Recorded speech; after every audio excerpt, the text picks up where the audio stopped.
na tela a informação de última hora. Nicolas, lateral esquerdo do São Paulo, foi preso por atropelar e matar um homem de 84 anos na região de Barueri na noite da última segunda-feira.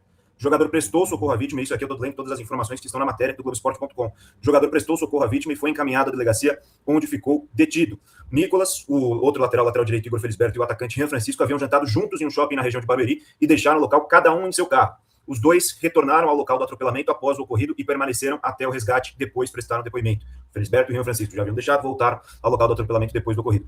Consta no boletim de ocorrência a acusação de que o jogador disputava racha em via pública. Uma testemunha afirma ter visto os carros dirigindo em alta velocidade. Em seus depoimentos, os 3 atletas do São Paulo negam o fato. O Nicolas está passando por audiência de custódia. São Paulo aguarda audiência para se manifestar. A assessoria de imprensa do jogador também ainda não se manifestou. É realmente uma informação dura, uma informação complicada, porque envolve a vida de uma terceira pessoa também, né? Envolve a vida desse homem de 84 anos. E a gente, claro, deixa todos os nossos sentimentos à família, deixa todos os nossos melhores desejos, nossos abraços na família desse homem que infelizmente foi vitimado nessa situação. É uma situação muito dura, é uma situação muito complicada. Com relação a essa questão do racha, com essa questão de todo o contexto que envolve esse acidente, acho que a gente não pode fazer um juízo de valor nesse momento, tem que esperar toda a investigação, tem que esperar a manifestação da polícia também. Fato é uma informação muito triste, que envolve a vida de uma pessoa que foi perdida nessa situação, e agora o Nicolas terá que responder à justiça, meu caro Kaique Silva. Realmente você ficou meio avoado depois de ver essa informação com justiça, porque é, de fato, uma situação bastante complicada, uma situação dura que a gente não gostaria de noticiar por aqui, mas tem que trazer a informação, Kaique. Cara, é até complicado, assim, porque eu fui abrir a matéria e você tem até... É complicado, a gente tem até que medir as palavras, porque... você não pode falar de conforto, mas me deu um conforto de ler que o Nicolas prestou socorro. Aí você desce um pouco mais a matéria, aí você vê que tem testemunha falando de racha. Cara, são 3 jogadores envolvidos, não é só o que causou o atropelamento, mas são 3 jogadores envolvidos ali no acontecimento, num geral. Lógico, a testemunha pode, de repente, dar um depoimento e não ter sido aquilo de fato, pode ter sido uma impressão equivocada, enfim, a gente não pode acusar, a gente não pode julgar aqui, mas é complicado, cara, é complicado. Lógico que a gente vai aguardar o desenrolar das investigações, se tem câmera no local, mas envolve o falecimento de uma pessoa de 84 anos, de um idoso, né?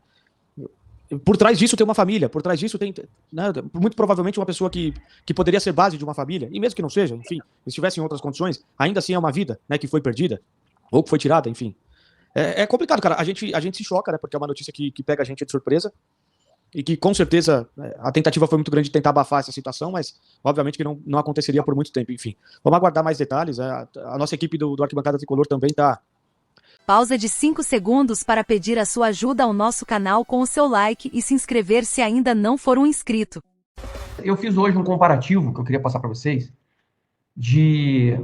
Fiquei pensando muito no assunto do Caleri, né? Que a gente está falando bastante sobre quanto custa o Caleri, que é um absurdo, os valores dele. E eu também acabei expondo bastante essa questão dos números, que eu acho muito caro e tudo mais, e continuo achando, tá? Eu não estou falando que eu mudei de opinião. Mas eu quis fazer o que é o correto quando você está no mercado, quando você está fazendo a análise. Você precisa olhar não para aquilo que você acha, mas aquilo para que você entende ser realmente concreto. Então nós vamos abordar aqui hoje um levantamento que eu fiz comparativo dos principais atacantes dos clubes. Obviamente que eu tirei aqui dessa conta jogadores como, por exemplo, Neymar, que assim, não dá para ser jogado aqui nessa faixa comparativa. Eu não quis botar, por exemplo, sei lá, o Andréas Pereira, do Palmeiras, que assim, são jogadores que se fosse começar a colocar aqui, seriam totalmente distantes no final das contas. Aí eu pensei o seguinte, se fosse fazer um comparativo do Lucas, eu faria com o Neymar e com o Andréas Pereira, por exemplo. Então eu quis pegar outros jogadores. Eu quis fazer uma conta mais com termos de remuneração mesmo, e o custo mensal dos jogadores, mais ou menos com as proporções que eles têm dentro de cada clube. Então, se alguém falar assim, o certo seria ter botado o Yuri Alberto, sim, eu podia ter botado o Yuri Alberto e botado o custo de transferência dele que o Corinthians pagou, a cessão de valores de jogadores da categoria de base para poder conseguir trazer o cara, o custo de salário, o custo de renovação, intermediação, de luvas 2 vezes. E aí ficaria realmente um valor alto demais. E aí eu preferi fazer só o do Memphis, que ele está negociando agora com os caras, e vamos discutir um pouco os termos deles, essas coisas todas, inclusive de jogadores do Palmeiras, do Santos. E aí a gente tem o outro extremo da moeda, que eu vou abordar com vocês, que é o Bruno Santos do Mirassol, que fez mais gols do que todos esses aqui que estão na tela, custou muito menos, vem fazendo gol ainda no Mirassol. Acho que é um exemplo para você começar a parar para pensar como se faz futebol. E eu acho que vale, no mínimo, como reflexão. Beleza? O que o Depay pediu? O Depay pediu 84 milhões em dinheiro por 2 anos. E o que perfaz esses 84 milhões, sem contar a valoração da Neoquímica Arena?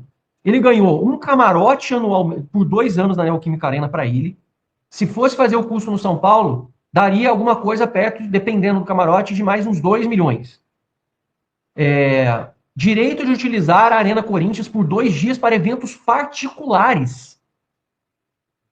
Meu amigo, a locação no Morumbi por 2 dias, você bota aí também mais facilmente mais umas 2 milhas aí na conta. Participação de eventual de título mundial do Corinthians em 2029, mesmo que ele não esteja no elenco. Recusaram essa. Hoje ele tem 4,7 milhões por título conquistado e está exigindo 20% da premiação de cada conquista. Parece que foi recusado pela diretoria do Corinthians, só aceitam manter esse valor por título. O Corinthians estabeleceu que o jogador terá direito a bônus caso participe de 50% das partidas, com no mínimo 45% cada. E aí o contrato dele, 70 milhões em salários, luvas e direito de imagem, sem contar CLT, essas outras coisas, e incidência trabalhista, hein? Valor total chegando a 84 milhões com receita de marketing, e caso o marketing ultrapasse 14 milhões, o excedente fica 80% para o Depay e 20% para o Corinthians. Mais um auxílio adicional de 250 mil. Isso é o Depay, tá? Então eu vou usar como referência, como a gente tem variáveis, o Caleri também tem variáveis, e os outros jogadores também têm variáveis, o valor de 84 milhões fixo. E aí vamos fazer o do Caleri. Eu estou contando a remuneração do Caleri com 1,5 milhões, que foi a proposta do São Paulo, mais luvas de 2 milhões e mais alguma coisa ali em termos de comissão e intermediação. Estou contabilizando que o Caleri daria um custo para o São Paulo, tá? No final das contas, em 2 anos, porque o contrato dele é 2 mais 1, pode chegar a mais. Tá? Estou chegando a 2 mais 1. Então estou fazendo uma conta base do Caleri, para vocês entenderem a comparação de todos aqui, com o Depay, que o Caleri custaria na faixa de 40 milhões em 2 anos. Tá? Aí você fala assim, daqui tá beleza, e os outros? Gabigol, ele custa 2 milhões e meio por mês, tá? E não tem valor de transferência envolvido, é só o valor do salário dele, luvas e comissões, etc. 65 milhões. No caso do Vitor Roque, sem o valor da transferência, dá 78 milhões por 2 anos. Então, se você fizer um escalonamento comparativo, dá. Aí a Catinha estava perguntando. Depay, 84 milhões, Vitor Roque, 78 milhões, Gabigol, 65 milhões e Caleri, 40 milhões. Isso sem somar bônus, sem somar outras incidências variáveis. Tá? No caso, o Caleri custaria menos da metade do Depay. Zanqueta, mas o Caleri não pode ter mais 1 ano de contrato? Tudo bem, mas aí eu não posso comparar 2 anos do Depay com 3 anos do Caleri. Mesmo que eu comparasse, o Caleri ficaria ainda 24 milhões abaixo nessa conta. A questão é, vamos pegar o Bruno Santos que o Mirassol comprou. E a gente já falou no nome dele porque ele era artilheiro da Série B naquele momento. O Bruno Santos, ele tem 19 gols no ano. Ele tem mais gol que Caleri, Vitor Roque, Gabigol e Depay neste ano. Ele no Mirassol, só nesses últimos jogos que ele jogou depois de ser contratado, ele tem mais gol que o Caleri, que o Gabigol, que o Depay e que o Vitor Roque. Ou seja, ele continua tendo mais gol jogando por um time de Série A do que os outros têm. Ah, mas o Memphis não jogou, não importa. Mas eu tenho que fazer a comparação com o que os caras jogaram. Então, assim, o custo deles, o custo dos jogadores, e esse valor do Caleri eu tô falando já reajustado, tá? Isso aqui já seria com reajuste. Não tô falando do salário dele atual. Falando valor com reajuste. Então, o que chama a atenção é o seguinte, mesmo dentro do contexto de outros clubes brasileiros, como Corinthians, Palmeiras e Santos, o Caleri ainda fica abaixo dos jogadores principais deles. Tá?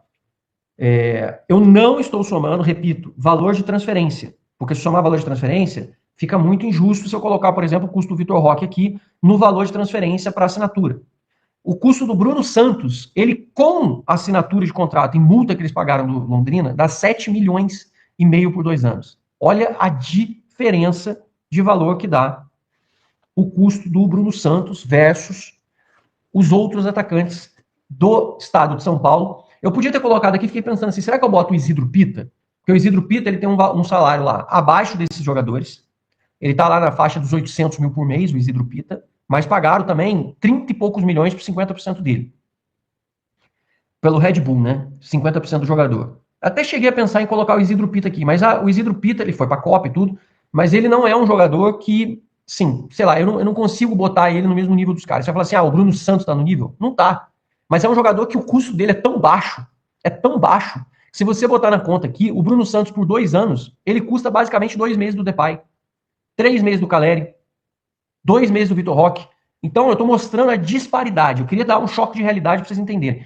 Aí fica a pergunta assim, será que o caminho do São Paulo é apostar em jogadores sem nome, como o Mirassol faz? Será que ele daria certo com a camisa do São Paulo? Será que um cara desse aguentaria jogar com o peso da camisa? Ou realmente a gente precisa ter jogador pesado, como os outros clubes também têm? Porque não adianta você contrata jogador que não tem nome, jogador que não tem referência, e no final das contas você não consegue ter resultado. É difícil você ver uma coisa dessa acontecendo, muito raro acontecer. Você pode pegar o Caio Jorge, foi comprado caro pelo Cruzeiro.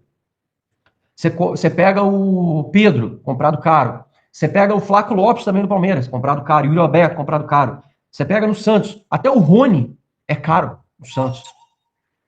Então, no final das contas, todos os jogadores são caros. Você pega o Corinthians e tem Pedro Raul. O Pedro Raul ganha 1 milhão e pouco, cara. E aí, se você for comparar, por exemplo, o Pedro Raul com o Luciano, aí a gente vai falar, porra, o Luciano ganha pouco perto de um cara desse.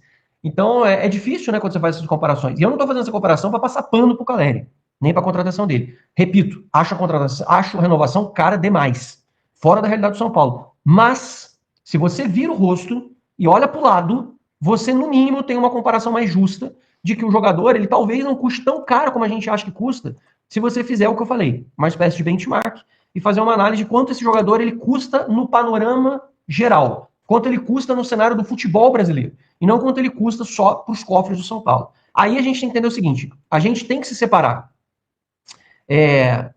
A gente tem que se separar e se desmembrar de todos os outros clubes e investir e arriscar num jogador baixo de valor, ou a gente realmente tem que assumir que vai só contratar jogadores baratos e arriscar, ou a gente vai falar assim, não, eu preciso às vezes coringar de vez em quando e comprar um jogador que faça diferença, que muita gente fala assim, o Caleri faz poucos gols, ele não é um grande artilheiro, ele faz gols, mas ele não é aquele jogador que decide, como por exemplo o Corinthians há 2 anos atrás, ele foi lá e contratou um monte de gente, contratou o Carrilho, contratou o Félix Torres, contratou o próprio Depay, saiu contratando Garro, não sei se você lembra, contratou 1 milhão de jogadores, gastou uma fala de dinheiro, tanto que tá com um monte de transfer ban hoje. Então assim, só tô mostrando, de novo, sem querer justificar o que foi feito, porque eu não concordo. Mas também não dá para ir muito além disso, se você quiser nivelar o São Paulo com os grandes clubes. Tá? Essa é que é a grande coisa. Rapaziada, vamos avançando aqui agora e bora falar sobre Enzo Dias, que tem aí já 2 possíveis destinos aí para deixar o São Paulo. Tá aí, ó. Enzo Dias tem 2 destinos para escolher e deixar o São Paulo. O futuro do lateral esquerdo Enzo Dias no São Paulo deve ser definido nos próximos dias. Segundo informações da ESPN, o jogador se reunirá com a diretoria do São Paulo para discutir a sua rescisão de contrato, que é a tendência. Né? A tendência é que tem uma rescisão de contrato amigável entre as duas partes, São Paulo e também o Enzo Dias. Ele que tem contrato com o São Paulo até dezembro de 2028. Tem um contrato bem longo. Aí, cara, contrato bem longo. Aí. Segundo aí a ESPN, tá? Tem 2 times aqui que estão como opções, né? Que estão aí demonstrando interesse no jogador. Caso deixe o Morumbi, que vai acontecer, né? Morumbis, Enzo Dias já possui 2 possíveis destinos. O Talleres, da Argentina, onde ele já veio, inclusive, grande fase antes de vir ao futebol brasileiro. Se eu não me engano, ele estava no Talleres antes de ir para o River Plate. Eu acho que ele estava no Talleres, vai para o River, aí vem para o São Paulo. Se eu não me engano, foi essa a sequência. Então ele já jogou no Talleres, já conhece, né?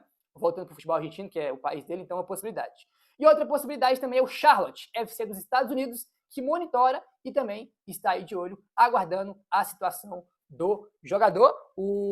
A ESPN coloca aqui, né, que não tem acordo fechado. Ainda não existe um acordo fechado, mas ambos os clubes aparecem como alternativas para a sequência da carreira do defensor. Aí a gente pode até agora passar para outra informação, né, que eu me lembro, né, não botei na pauta do vídeo, mas acabei de lembrar aqui, a informação que o blog do São Paulo trouxe, de que o São Paulo e o Enzo estão discutindo a rescisão e que o staff do Enzo deixou claro para o São Paulo que quer rescindir o contrato, mas que não vai reforçar nenhum time do Brasil, porque a ideia deles é ir para outro mercado. E, pelo menos essa informação aqui faz sentido, né? Porque Talleres da Argentina, né, outro país, e Charlotte, né, Estados Unidos. Então, realmente seria outro mercado aí e não o Brasil, porque independente do jogador, cara, é sempre ruim você rescindir o contrato e o jogador assinar com outro time brasileiro, ser um adversário seu. É sempre ruim isso. Independente de qual jogador que seja. Tá? Com o Enzo é isso, é aquilo. Acho que independente de qualquer jogador, já que você vai rescindir, vai deixar o jogador livre para assinar qualquer time, que ele vai para outro mercado, né? Então, essa é a situação. E, como todo mundo sabe, está insatisfeito com os atrasos, aquela coisa toda. Tem informação também que ele ficou incomodado aí por ele ter virado reserva, né? Nessa intertemporada aí ele virou reserva. O Wendel ganhou espaço, que desde sempre tem informação de que o Wendel é um jogador que o Dorival gosta muito, e é até natural que ao longo da temporada o Wendel ganhasse a posição. Né? Vale lembrar que o Dorival levou o Wendel para a Copa América de 2024, cara. O Wendel foi para a seleção com o Dorival. Então o Dorival gosta bastante do jogador e já era esperado que ele ganhasse essa vaga de titular, até porque o Enzo vinha muito mal, né? Vale lembrar que no último jogo antes da parada para a Copa contra o Remo, o São Paulo perde 1-0 com o Enzo Dias entregando a paçoca no finalzinho, tá? Ele recebeu a bola na entrada da área, não sei se ele deu um passe errado, se ele foi tentar driblar e perder a bola. De qualquer maneira, ele entregou a paçoca ali e a gente perdeu o jogo por conta de uma falha dele, entendeu? Então, ele já vinha jogando muito mal. Vem jogando muito mal aí, e dentro dessa situação toda, dentro desse contexto, São Paulo já contratou o substituto dele, mesmo com ele lá ainda, que é o Iago Borducci, que é o lateral esquerdo aí que veio do Bahia, já chegou, já fez exame, já até falou no aeroporto como jogador de São Paulo, só que não foi anunciado ainda. Imaginamos que por conta do transferbanco. São Paulo está lá com 2 jogadores encostados de canto, sem anunciar nenhum dos dois, porque não pode escrever por conta do transferbanco, que é o Domingos Duarte, que chegou antes, e por último agora o Iago Borducci, que veio para ser o reserva do Wendel, né? Então, São Paulo já até contratou o seu substituto aí no mercado, né, rapaziada? Enfim. Vamos seguindo aqui agora e bora falar sobre Lucas Moura, que tem notícia aqui, rapaz, que ele pode voltar a jogar ainda nessa temporada, o que seria algo surpreendente, convenhamos, né? Segundo o UOL, inicialmente a expectativa interna era de que Lucas Moura retornasse apenas em 2027. A evolução, porém, tem sido considerada positiva e existe a possibilidade de que o jogador volte a atuar em novembro. Tá? Em novembro, nem sei quantos meses falta para novembro, porque eu sou horrível com o calendário. Mas, enfim, falta 4 meses para acabar o ano aí. E tem essa possibilidade dele voltar a jogar em novembro, ainda em 2026, o que seria algo surpreendente, como eu comentei já para vocês, porque quando sai a confirmação que ele rompeu o tendão de Aquiles, a informação é, acabou a temporada dele, só volta ano que vem, 2027, porque geralmente, se for pegar essas lesões, cara, é de 6 meses para frente, irmão, 6, 8, 10, 1 ano e meio, né? Claro que depende bastante de cada jogador, né, gente? Cada um é diferente um do outro. Então não dá para cravar, não, aqui é 6 meses, que é 10, não. Geralmente, se for pegar o histórico de jogadores que tiveram essa lesão, é de 6 para cima. Então, se ele voltar antes, vai ser surpreendente pelo tempo e também porque o Lucas é um jogador mais velho. Porque uma coisa é um jogador se machucar e voltar antes do previsto. Um jogador mais jovem, de 25 anos, né? O Lucas tem mais de 30. E isso, evidentemente, tem um peso. Tá? O jogador ser mais velho tem um peso aí na sua recuperação. Isso é algo muito claro, entendeu? Isso é algo muito claro, então, acho que independente de qualquer coisa, tem que renovar, que não tem, que ele estava jogando bem, estava jogando mal, acho que independente de qualquer coisa, o mais importante é ele voltar, né? E seja para ficar só até o final do ano e depois ir embora, independente de qualquer coisa, que ele fique bem aí, porque a lesão dele foi bem grave, bem séria, e triste, né, cara? Porque ele se machucou no jogo que ele voltou, mano. Ele tava machucado, volta contra o Bragantino, acho que foi contra o Bragantino, acho que foi, e, cara, ele fica poucos minutos em campo e rompe o tendão de Aquiles, né? Então, realmente, foi um negócio aí bem triste que aconteceu com o Lucas, né? Acho que independente de qual jogador, se é bom, se é ruim, se recebe muito, recebe menos, acho que independente de qualquer coisa, a gente sempre torce pro jogador voltar o mais rápido possível aí, né? Porque ninguém vai ficar, não, que fique machucado, não dá pra ficar torcendo pro cara ficar machucado, gente, pelo amor de Deus aí, é muita maldade um negócio desse, mas ótima notícia em relação ao Lucas, isso é independente, né? Se ele vai renovar, se não vai, como eu falei, aí já é outra questão, já é outro assunto, já é papo para outro vídeo aí, né, rapaziada? E, rapaziada, vamos avançando aqui agora e bora falar sobre Enzo Dias, que tem aí já dois possíveis destinos aí para deixar o São Paulo. Tá aí, ó. Enzo Dias tem 2 destinos para escolher e deixar o São Paulo.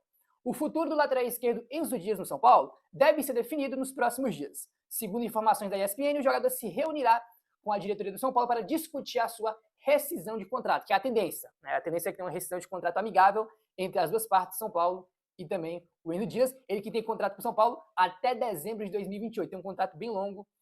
Aí, cara, contrato bem longo. Aí. Segundo aí a ESPN, tá? Tem 2 times aqui que estão como opções, né? Que estão aí demonstrando interesse no jogador. Caso deixe o Morumbi, que vai acontecer, né? Morumbis, Enzo Dias já possui 2 possíveis destinos. O Tajeres, da Argentina, onde ele já veio, inclusive, grande fase antes de vir ao futebol brasileiro. Se não me engano, ele estava no Tajeres antes de ir para o River Plate. Acho que ele estava no Tajeres, vai para o River, aí vem para o São Paulo. Se não me engano, foi essa a sequência. Então ele já jogou no Tajeres, já conhece, né? Voltando para o futebol argentino, que é o país dele, então é uma possibilidade. E outra possibilidade também é o Charlotte FC dos Estados Unidos, que monitora e também está aí de olho, aguardando a situação do jogador. A ESPN coloca aqui, né, que não tem acordo fechado.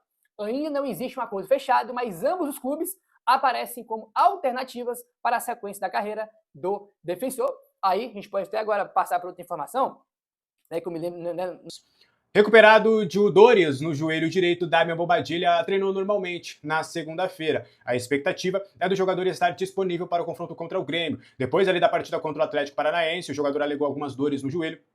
Por conta disso, ficou de fora do compromisso contra o Flamengo. Ele já tinha perdido outras sessões de treinamento também na semana passada, e aí essa segunda-feira foi a primeira vez que ele pôde trabalhar normalmente com o grupo. Então a expectativa é dele trabalhar também na terça, na quarta, na quinta, na sexta, e aí poder viajar com o grupo na sexta. O São Paulo não tem folga nesta semana, o São Paulo vai trabalhar a semana inteira até sexta-feira. Sexta-noite ou /tarde viaja para Porto Alegre, sábado tem o jogo contra o Grêmio e domingo já tem a representação lá no Super CT após a partida. Então a expectativa é do Bobadilla acabar retornando. Jogo para você aí nos comentários. O Danielzinho para mim fez uma boa partida no estádio do Maracanã e o Bobadilla não fez uma boa partida contra o Atlético Paranaense. Quem você escalaria para pegar o Grêmio lá na Arena? Você escalaria Bobadilla ou Danielzinho? E aí, aproveitando, fui conversar com o staff do jogador sobre aquela proposta, né? A gente foi bem claro aqui, ó, falou, ó, o staff disse que vai vir uma proposta pro São Paulo. O São Paulo disse que não chegou proposta.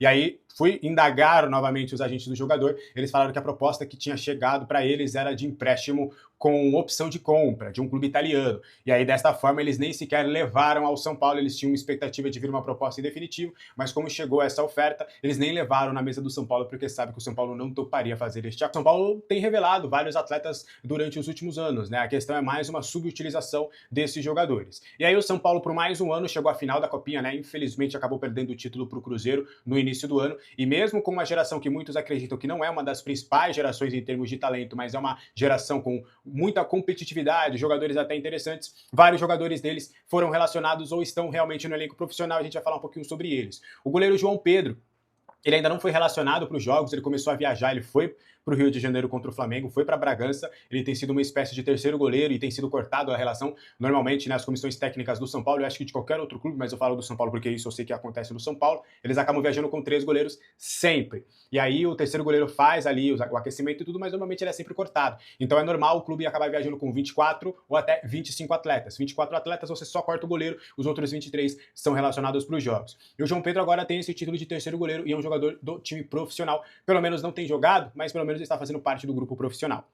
O Igor Felisberto, ele foi titular em uma partida, que foi naquela partida contra o Milionários? Foi contra o Milionários, da Colômbia, 6 vezes relacionados e tem 90 minutos em campo. O Isaac foi 2 vezes relacionado, mas ainda não teve minutos. O Osório jogou 4 jogos como titular, 2 como reserva, 17 vezes relacionados e tem 517 minutos. O Nicolas, lateral esquerdo, 3 jogos como titular, 3 como reserva, 16 vezes relacionado e tem 260 minutos. O Matheus Ferreira, de linha, foi o único que ainda sequer foi relacionado.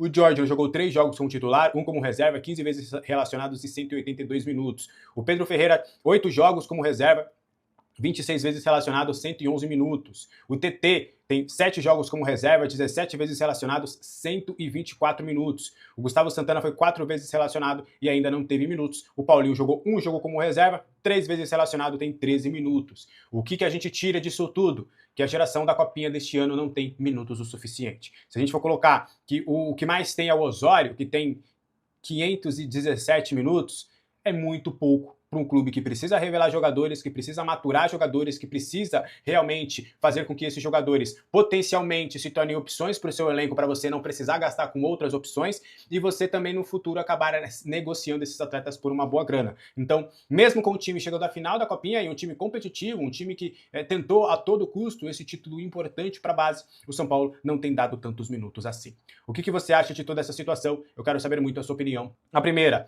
Rogério Caboclo ganha força para se tornar candidato à presidência do São Paulo. O nome voltou a ganhar força nos bastidores, a gente vai trazer uma pequena linha cronológica.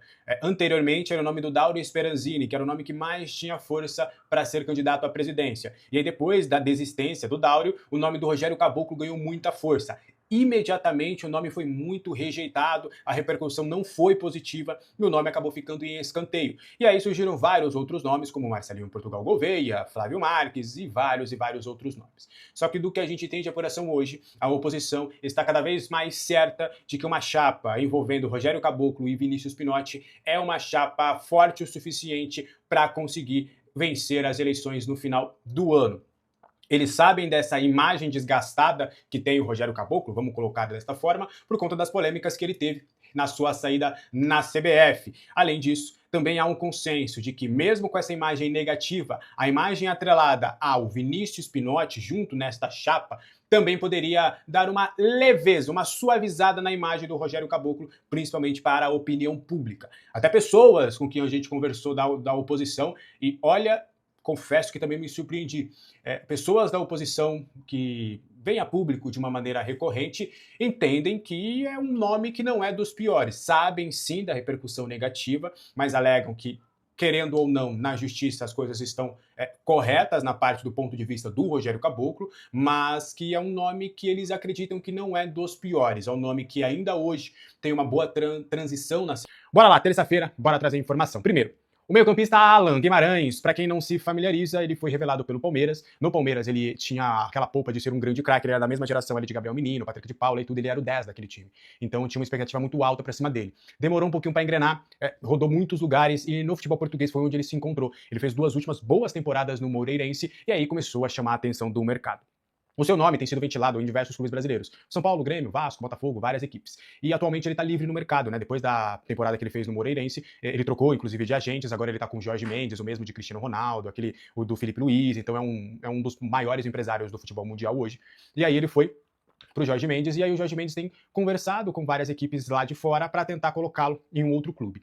E aí, a gente vai trazer um pouquinho dessa informação de que o Alan Guimarães, ele é um nome avaliado pelo Scout. O Scout avalia o jogador, o Scout monitora o jogador, o Scout está sempre de olho nos números, do que ele faz, do que ele pensa, do que ele... Então, o nome é monitorado pelo Scout, ponto. Até do que eu tenho de informação, chegou a ser levado o nome dele para o Rui Costa não quis ir adiante. Inclusive, na ocasião, o Rui Costa preferiu a contratação do Cauli. Em outros momentos, agora com o Rafinha, o nome ainda não chegou em pauta. Não é um nome conversado oficialmente dentro do São Paulo. Então, é um nome que é inventado? Não, porque o Scout trabalha com esse nome, como trabalha com diversos outros nomes. Mas, pelo menos por agora, não há algo concreto ainda. Até eu vou trazer para vocês uma situação.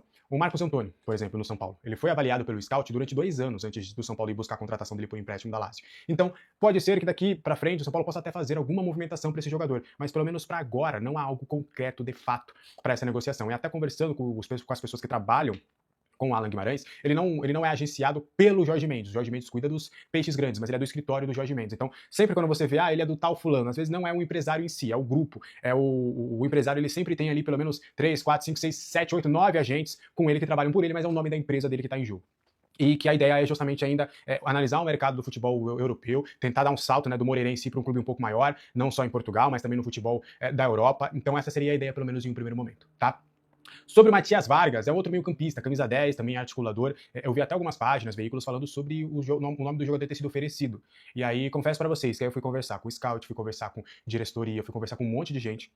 E ninguém confirma essa informação de que ele foi um nome oferecido, tá? Neste momento, do que a gente tem de apuração, não foi até pessoas que nem sequer conhecem o Matias Vargas, tá? Então, pelo menos neste momento, não foi um nome que foi pra frente no São Paulo. Demorei um pouquinho, mas consegui entrar em contato com o pessoal que trabalha com o Matias Vargas. O primeiro contato foi através de e-mail, e aí depois a gente conseguiu conversar para entender um pouquinho mais. O mercado brasileiro, ele tem sido um mercado bem visto, ele tem sido oferecido para alguns clubes brasileiros, mas há um entendimento do staff de que o mercado brasileiro não está sendo atraído por ele, ou melhor, ele não está atraindo o mercado brasileiro, né? Porque até agora eles não receberam nenhuma sinalização do futebol brasileiro. Então foi oferecido para alguns clubes brasileiros, no São Paulo negam que o nome tenha sido oferecido e negam até a possibilidade do São Paulo contratar esse tipo de jogador, né? O Alan Guimarães e o Matias Vargas, eles são camisas 10. E o São Paulo, pelo menos por enquanto, não penso em contratar camisas 10. Os 10 do Dorival são Luciano, André Silva e Pedro Ferreira, com características diferentes, mas são esses 10. Então a expectativa do São Paulo é só fechar com o meio-campista, caso o Bobadilla seja negociado, né, o que ainda não é algo concreto, e além de tudo, é um jogador para ser meio-campista, não é um 10 de fato, não é um 10 clássico. Então é mais ou menos nessa situação que estão esses dois nomes e que está o mercado do São Paulo, pelo menos por enquanto. Beleza? O que você acha de toda essa situação? Quero saber a opinião de vocês nos comentários.